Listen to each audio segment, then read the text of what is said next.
Well, Ed, it's good to see you again. Nice to see you. I think we have not talked since Glory, is that right? I think perhaps not. But that was a spectacular film, and now knowing that you were involved with Legends of the Fall, I've really been looking forward to this film. Beautiful film. Oh, I'm glad you like it. Beautiful film, yeah. Yeah. I wonder, though, if I have not read the novella. Mm-hmm.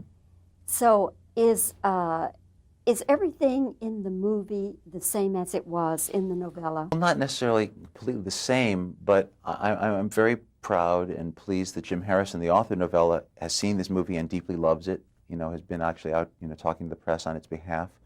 Because I've loved the novella for a very long time, and I wanted to honor it in some way or serve it. Inevitably, things change. There's a kind of compression that takes place. There's a fleshing out at times, but I think it is deeply true to it, more than just its spirit, but much of its letter. Nowadays, it seems to be the fashion to shoot several endings and then test them, and I don't know, committees, I don't know who decides. Right. Did you have to shoot several endings? No, this was always the way that we had intended to tell this story, both in terms of the family reunited and the end of a man's life. I mean, I feel that you're setting out to tell the story of a family and the story of a man's life, and it's important to tell all of those stories, and this is always how we had planned it. Of course, Anthony Hopkins is so revered and so respected. I'm curious to know, as the director, would you give him a lot of direction with his character and what to do, or did he just know? I mean, it's important to say that he brings an enormous amount to every day, and a lot of the time you're tempted to just sit back and marvel, but he wants that feedback. I think no one really wants to work in a vacuum. He wants the feedback and the involvement of his fellow actors, and he wants to be directed because he wants to serve your vision and the story, and he was more than generous about that. I was certainly daunted to begin, but he insisted that I not be. He insisted that I would relate to him just as I would anyone else in the process. And he was that way with the other actors, and he was that way with the grips and the sound men and the drivers. He's just that kind of man. The scenes after he has the stroke, what did you all discuss about how he would play that? Well, I'd known someone who'd been a stroke victim, and so had he. He was very, very friendly with a man named Robert Bolt, who went through a stroke, and I think in some sense that's who he was channeling, if you will, or serving. But I find it, what he did physically with his eye and whatever, to try to freeze that, as it was a remarkable sort of physical challenge, and I think he does it very well. It's not often an easy thing to look at, but I find it to be true. Do you think the people of Montana will be upset that here is this movie that's supposed to take place in Montana? You shot it in Canada. Well, we had to shoot it in Canada because the strength of the American dollar allowed us to make the movie. The millions of dollars that we saved were the only way we were able to do it. And the truth is that the line that separates Montana from Canada at that parallel of longitude is merely an arbitrary fact of history.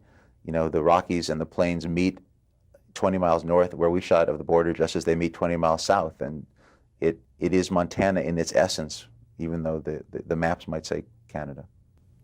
Was it difficult to get permission to shoot on the reservation? Well, it was a negotiation. We certainly had to show that we were not going to in any way ecologically, damage, but rather, in fact, be very responsible. And we, employed a number of Native Americans, Native Canadians rather, as part of the crew. And it was, like anything else, anything is a negotiation these days without trying to make any kind of an injurious impact on the land. But no way more so than any other. Your female lead in this, Julia Ormond. I'm trying to say the name as she does. My British accent is not all that good. Anyway, you saw her in Stalin. Yes. Mrs. Stalin, she was playing. Mm-hmm. Played with Robert Duvall in an HBO movie. But what about watching her in Mrs. Stalin, as Mrs. Stalin? Would you see her in this role? I think it's about a way of inhabiting a role. I don't think it's about the part you're playing. I think it's emotional availability and the inner life that is somehow communicated that leads you to believe that you want to see her in some other guise, that she fully commits herself in a way that is the most important and the most difficult thing for an actor ever to do, that she feels so present and so spontaneous and yet has all sorts of bearing and carriage and things that fewer actors today have. Yes, to me, she really epitomized the Eastern woman. That's right. Who would come to the West. And yet open herself, flower in that environment, have within her all the same passions that Tristan might have, and find their expression there.